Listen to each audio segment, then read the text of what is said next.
No vídeo de hoje nós vamos contar a história completa do livro de Juízes da Bíblia. Depois da morte de Josué, Israel entra em um período turbulento marcado por ciclos de pecado, opressão, arrependimento e libertação. Ao longo dessa jornada, veremos como Deus levantou líderes improváveis, homens e mulheres, para salvar o povo em momentos de crise. Conheceremos Débora, Gideão, Jefté, Sansão e muitos outros personagens, que marcaram uma das fases mais intensas da história de Israel. Prepare-se para entender como cada episódio revela a luta entre fidelidade e desobediência, mostrando as consequências das escolhas espirituais e a misericórdia constante de Deus diante de um povo instável. Essa é uma história de quedas e recomeços, de força sobrenatural e fraquezas humanas, e de uma nação tentando sobreviver em meio ao caos.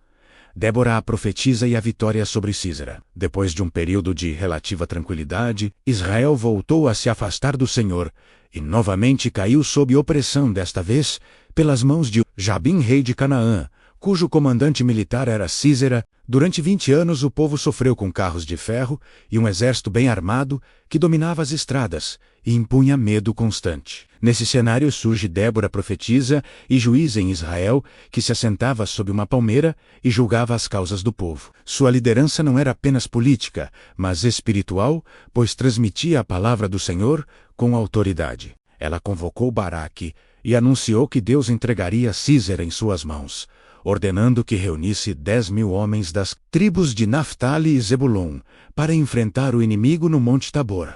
Baraque aceitou a missão, mas pediu que Débora fosse com ele, demonstrando tanto dependência quanto certa hesitação. Débora concordou, porém declarou que a honra da vitória não seria de Baraque, pois o Senhor entregaria Sísera nas mãos de uma mulher. Quando o confronto aconteceu, Deus enviou confusão ao exército inimigo, e os carros de ferro tornaram-se inúteis diante da intervenção divina. O exército cananeu foi derrotado, e Sísera fugiu a pé, iniciando o cumprimento da palavra profética. A história de Débora mostra que Deus levanta líderes conforme sua vontade, rompendo expectativas humanas, e que a verdadeira força de Israel não estava em sua capacidade militar, mas na obediência à direção divina. Jael mata Sísera e consolida a libertação de Israel. Após a derrota no campo de batalha, Sísera buscou refúgio na tenda de Jael, esposa de Eber o-Queneu, acreditando estar em território neutro. Jael o recebeu com aparente hospitalidade, oferecendo abrigo e leite para acalmá-lo. Enquanto ele, exausto da fuga, confiava estar seguro, Sísera pediu que ela vigiasse a entrada da tenda e negasse sua presença caso alguém perguntasse por ele.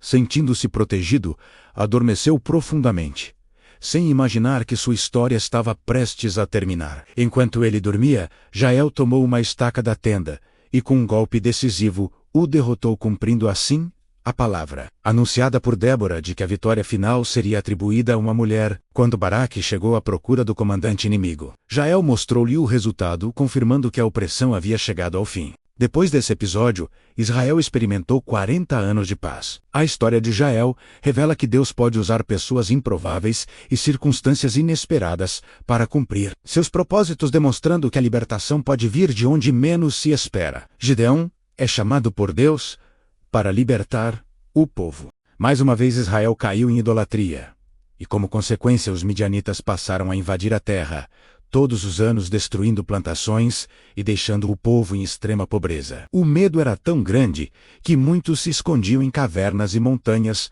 para proteger suas colheitas. Nesse contexto de desespero, o anjo do Senhor apareceu a Gideão, que estava malhando trigo às escondidas, em um lagar, tentando preservar alimento. A saudação foi surpreendente: "O Senhor é contigo, homem valente." Gideão, porém, respondeu com dúvida, questionando onde estavam os milagres do passado e por que Israel estava sofrendo tanto.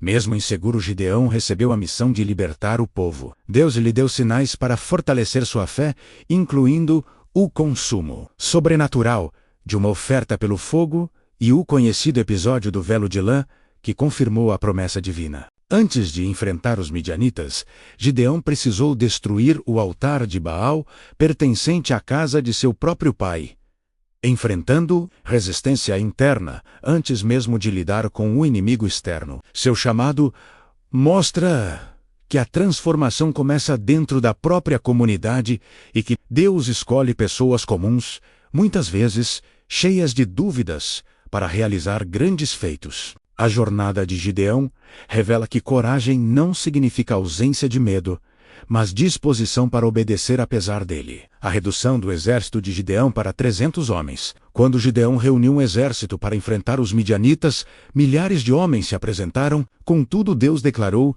que o número era grande demais, pois Israel poderia atribuir a vitória à própria força. Assim iniciou-se um processo surpreendente. Primeiro os medrosos foram dispensados e milhares retornaram para casa. Mesmo assim, o número ainda era considerado excessivo. Deus então ordenou um teste às margens de um rio, observando a maneira como os homens bebiam água. Apenas 300 homens permaneceram após o teste, aqueles que levaram a água à boca, mantendo-se atentos ao redor. Com esse pequeno grupo, Gideão recebeu instruções incomuns para a batalha. Cada homem deveria carregar uma trombeta, um cântaro e uma tocha escondida dentro do vaso. À noite, cercaram o acampamento inimigo e, ao sinal combinado, quebraram os cântaros, levantaram as tochas e tocaram as trombetas. O barulho e a luz repentina causaram pânico entre os midianitas, que começaram a atacar uns aos outros. A redução do exército ensinou que a vitória não depende da quantidade de recursos humanos, mas da intervenção divina. A derrota dos midianitas por Gideão. Com o ataque noturno e o caos instalado no acampamento, os midianitas fugiram em desordem. O que começou como uma manobra simples transformou-se em uma vitória esmagadora. As tribos vizinhas foram convocadas para perseguir os inimigos em retirada, e líderes midianitas importantes foram capturados e derrotados. A libertação foi completa, encerrando anos de humilhação e escassez. O povo reconheceu o impacto da liderança de Gideão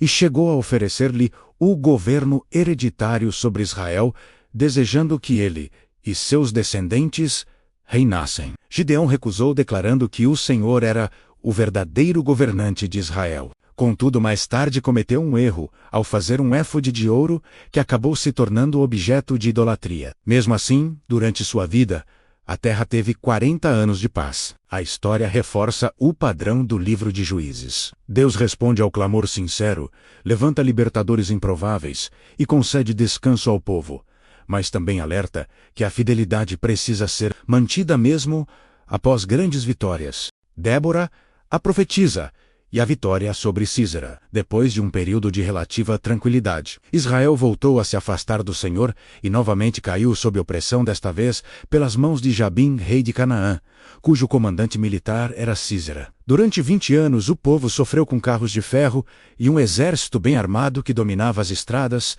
e impunha medo constante. Nesse cenário surge Débora profetisa e juíza, em Israel, que se assentava sob uma palmeira e julgava as causas do povo. Sua liderança não era apenas política, mas espiritual, pois transmitia a palavra do Senhor com autoridade. Ela convocou Baraque e anunciou que Deus entregaria Sísera em suas mãos, ordenando que reunisse 10.000 homens das tribos de Naftali e Zebulon para enfrentar o inimigo no Monte Tabor. Baraque aceitou a missão, mas pediu que Débora fosse com ele, demonstrando tanto dependência quanto certa hesitação. Débora concordou, porém declarou que a honra da vitória não seria de Baraque, pois o Senhor entregaria Sísera nas mãos de uma mulher. Quando o confronto aconteceu, Deus enviou confusão ao exército inimigo e os carros de ferro tornaram-se inúteis diante da intervenção divina. O exército cananeu foi derrotado e Sísera fugiu a pé, iniciando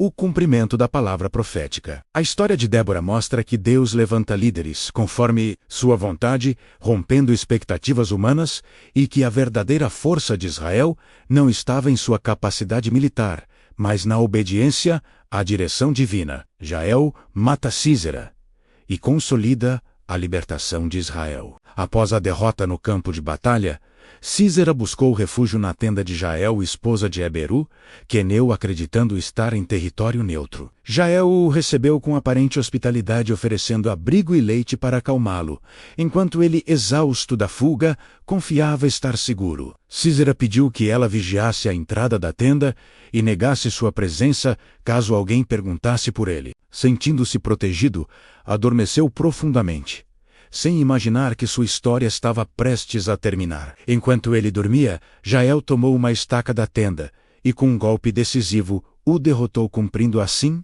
a palavra anunciada por Débora de que a vitória final seria atribuída a uma mulher. Quando Baraque chegou à procura do comandante inimigo, Jael mostrou-lhe o resultado, confirmando que a opressão havia chegado ao fim. A morte de Sísera simbolizou não apenas a derrota militar, mas a quebra de um domínio que durara décadas. Depois desse episódio, Israel experimentou 40 anos de paz. A história de Jael revela que Deus pode usar pessoas improváveis e circunstâncias inesperadas para cumprir seus propósitos, demonstrando que a libertação pode vir de onde menos se espera. Gideão é chamado por Deus para libertar o povo. Mais uma vez Israel caiu em idolatria, e como consequência os midianitas passaram a invadir a terra, todos os anos destruindo plantações e deixando o povo em extrema pobreza. O medo era tão grande que muitos se escondiam em cavernas e montanhas para proteger suas colheitas. Nesse contexto de desespero, o anjo do Senhor apareceu a Gideão, que estava malhando trigo às escondidas, em um lagar, tentando preservar alimento. A saudação foi surpreendente: "O Senhor é contigo, homem valente." Gideão, porém, respondeu com dúvida, questionando onde estavam os milagres do passado e por que Israel estava sofrendo tanto. Mesmo inseguro, Gideão recebeu a missão de libertar o povo. Deus lhe deu sinais para fortalecer sua fé, incluindo o consumo sobrenatural de uma oferta pelo fogo e o conhecido episódio do velo de lã, que confirmou a promessa divina. Antes de enfrentar os midianitas, Gideão precisou destruir o altar de Baal, pertencente à casa de seu próprio pai, enfrentando resistência interna antes mesmo de lidar com o inimigo externo. Seu chamado mostra que a transformação começa dentro da própria comunidade e que Deus escolhe pessoas comuns, muitas vezes cheias de dúvidas, para realizar grandes feitos. A jornada de Gideão revela que coragem não significa ausência de medo, mas disposição para obedecer apesar dele. A redução do exército de Gideão para 300 homens. Quando Gideão finalmente reuniu um exército para enfrentar os midianitas, milhares de homens se apresentaram demonstrando disposição para lutar. Contudo, Deus declarou que o número era grande demais, pois Israel poderia atribuir a vitória à própria força e não ao Senhor. Assim, iniciou-se um processo de redução surpreendente. Primeiro os medrosos foram dispensados, e milhares retornaram para casa. Mesmo assim, o número ainda era considerado excessivo. Deus então ordenou um teste às margens de um rio, observando a maneira como os homens bebiam água. Apenas 300 homens permaneceram após o teste, aqueles que levaram a água à boca com vigilância, mantendo-se atentos ao redor. Com esse pequeno grupo, Gideão recebeu instruções incomuns para a batalha. Cada homem deveria carregar uma trombeta, um cântaro e uma tocha escondida dentro do vaso. À noite cercaram o acampamento inimigo e, ao sinal combinado, quebraram os cântaros. Levantaram as tochas e tocaram as trombetas. O barulho e a luz repentina causaram pânico entre os midianitas, que começaram a atacar uns aos outros. A redução do exército ensinou que a vitória não depende da quantidade de recursos humanos, mas da intervenção divina. Deus mostrou que sua glória não seria compartilhada com estratégias meramente humanas. A derrota dos midianitas por Gideão, com o ataque noturno e o caos instalado no acampamento, os midianitas fugiram em desordem. O que começou como uma manobra simples transformou-se em uma vitória esmagadora. As tribos vizinhas foram convocadas para perseguir os inimigos em retirada e líderes midianitas importantes foram capturados e derrotados. A libertação foi completa, encerrando anos de humilhação e escassez. O povo reconheceu o impacto da liderança de Gideão e chegou a oferecer-lhe o governo hereditário sobre Israel, desejando que ele e seus descendentes reinassem. Gideão recusou, declarando que o Senhor era o verdadeiro governante de Israel. Contudo, apesar dessa postura correta, mais tarde cometeu um erro ao fazer um éfode de ouro que acabou se tornando objeto de idolatria. Mesmo assim, durante sua vida, a terra teve 40 anos de paz. A história da derrota dos midianitas reforça o padrão do livro de Juízes. Deus responde ao clamor sincero, levanta libertadores improváveis e concede descanso ao povo, porém também alerta que a vitória espiritual precisa ser preservada, pois o coração humano pode facilmente voltar à infidelidade após tempos de prosperidade. A liderança e a tragédia de Abimeleque. Após a morte de Gideão, também chamado Jerubaal, Israel mais uma vez se afastou do Senhor e esqueceu os feitos realizados por meio de seu libertador. Entre os muitos filhos de Gideão estava Abimeleque, nascido de uma concubina de Siquém. Diferente do pai, que havia recusado reinar sobre o povo, Abimeleque desejava poder e domínio. Ele procurou os líderes de Siquém e apelou ao vínculo de sangue, argumentando que era melhor ser governado por um só homem do que por 70 filhos de Gideão. Convencidos por suas palavras e movidos por interesses próprios, os líderes lhe deram recursos do templo de Baal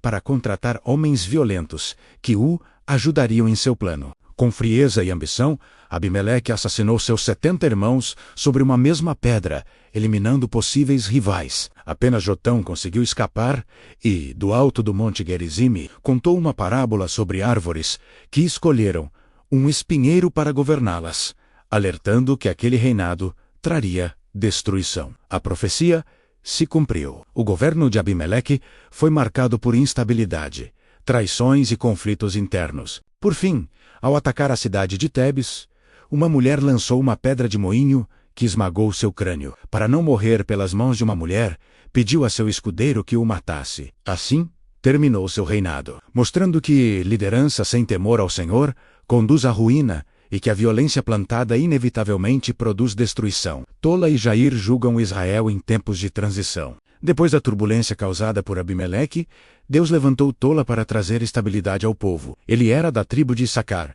e julgou Israel por 23 anos. Embora poucos detalhes sejam registrados sobre suas ações, sua longa liderança indica um período de reorganização e tranquilidade após anos de conflito interno. Tola estabeleceu-se em Samir, na região montanhosa de Efraim, e ali exerceu seu papel como juiz, promovendo ordem e preservando a unidade das tribos. Sua história mostra que nem toda liderança se destaca por grandes batalhas. Às vezes, o verdadeiro impacto está na manutenção da paz e na administração sábia após Tola. Surgiu Jair, da região de Gileade, que julgou Israel por 22 anos. Ele tinha 30 filhos, que cavalgavam 30 jumentos e governavam 30 cidades, conhecidas como Avot Jair. Esse detalhe revela prosperidade e organização territorial durante seu tempo. Contudo, mesmo em meio à estabilidade política, o coração do povo continuava vulnerável à idolatria.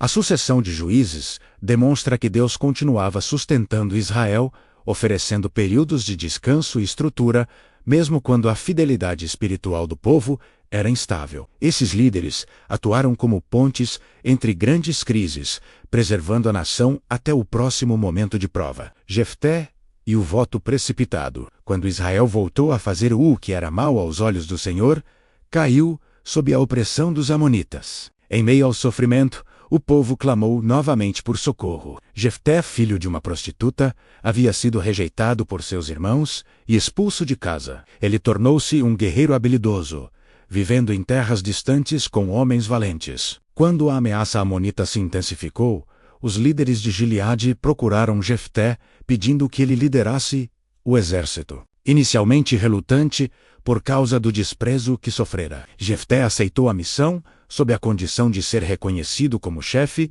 caso Deus concedesse vitória. Antes da batalha, Jefté fez um voto precipitado ao Senhor, prometendo oferecer em sacrifício a primeira coisa que saísse de sua casa para, em contraloucaço, retornasse vitorioso. Deus concedeu vitória sobre os amonitas, mas ao voltar para casa, quem saiu para recebê-lo foi sua única filha, celebrando com danças e alegria. O desespero tomou conta de Jefté, ao perceber as consequências de sua promessa impensada. A narrativa destaca o perigo de palavras ditas sem reflexão e mostra como decisões impulsivas podem gerar dor profunda. A história de Jefté é um alerta sobre responsabilidade espiritual, lembrando que fé e prudência devem caminhar juntas.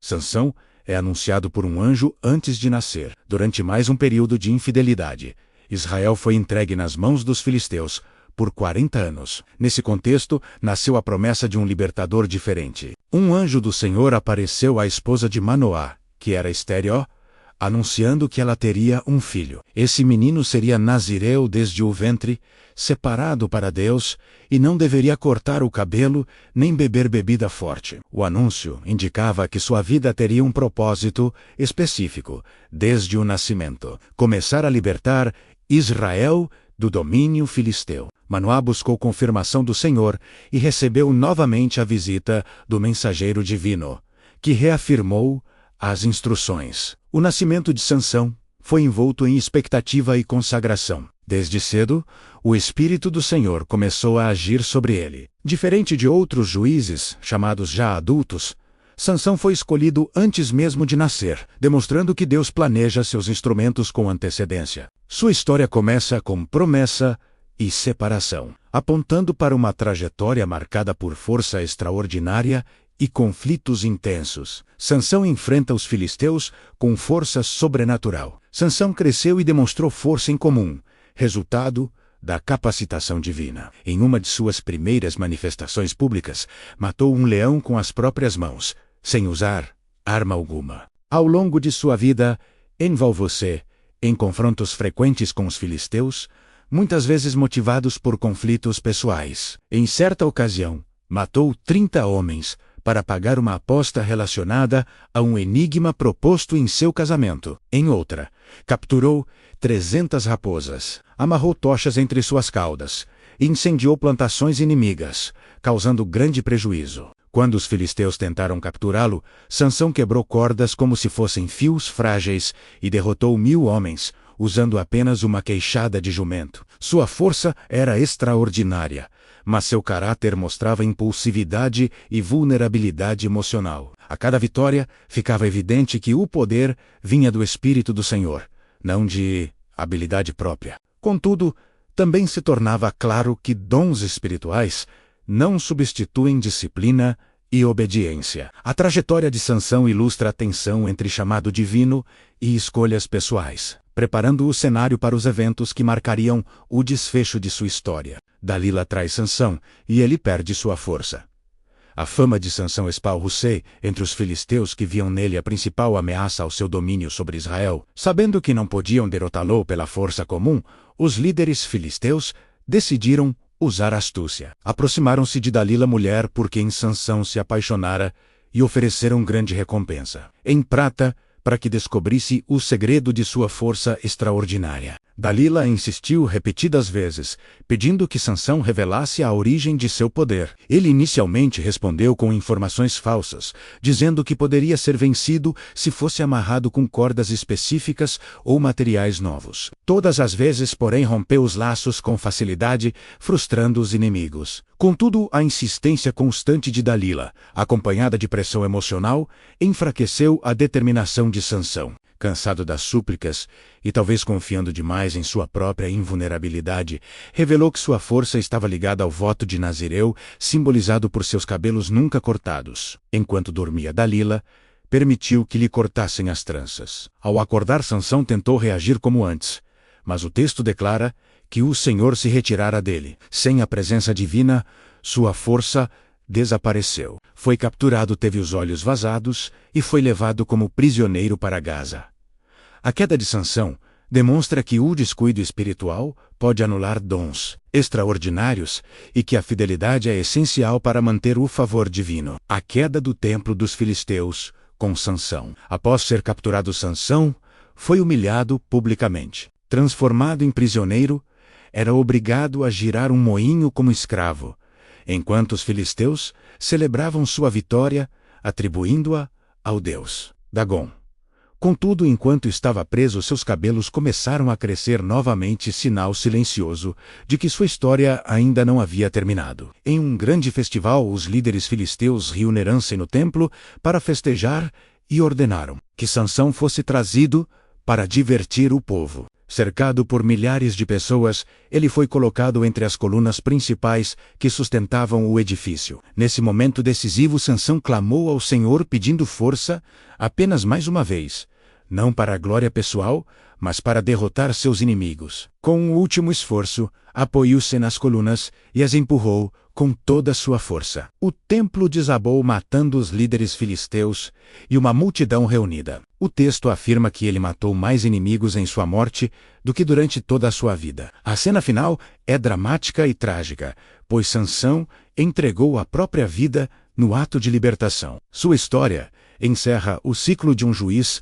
marcado por poder extraordinário, fraquezas humanas e um último ato de dependência sincera do Senhor, a idolatria de Mica e a corrupção espiritual em Israel. Nos capítulos finais do livro de Juízes, a narrativa deixa de focar em líderes específicos e passa a revelar o estado espiritual da nação. Um homem chamado Mica, da região montanhosa de Efraim, roubou uma grande quantia de prata de sua própria mãe. Ao confessar o furto, devolveu o dinheiro e parte dele foi usada para fabricar uma imagem de escultura e um ídolo de metal. Mica construiu um santuário particular, fez um éfode e designou um de seus filhos como sacerdote. Posteriormente contratou um levita errante para exercer oficialmente essa função, acreditando que, por ter um sacerdote legítimo, receberia a prosperidade do Senhor.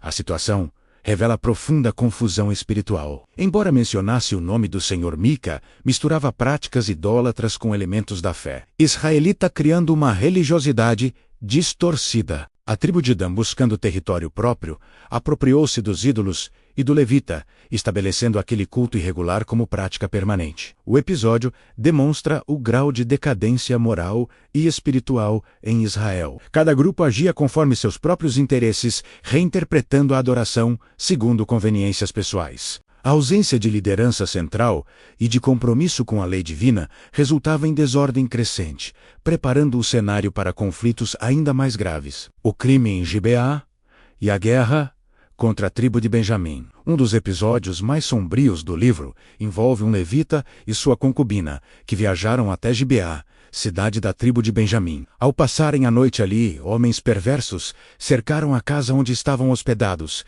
e exigiram abusar do levita. Para evitar o pior, a concubina foi entregue à multidão e sofreu violência durante toda a noite, vindo a falecer ao amanhecer. Em um ato chocante, o levita dividiu o corpo dela em partes e enviou-as às tribos de Israel como forma de convocar justiça e denunciar o crime. O ato provocou indignação nacional. As tribos reuniram-se e exigiram que Benjamim entregasse os culpados, mas a tribo recusou-se a cooperar, defendendo os homens de Gibeá. Isso levou a uma guerra civil devastadora. Após batalhas sangrentas e grandes perdas de ambos os lados, Israel quase exterminou a tribo de Benjamim.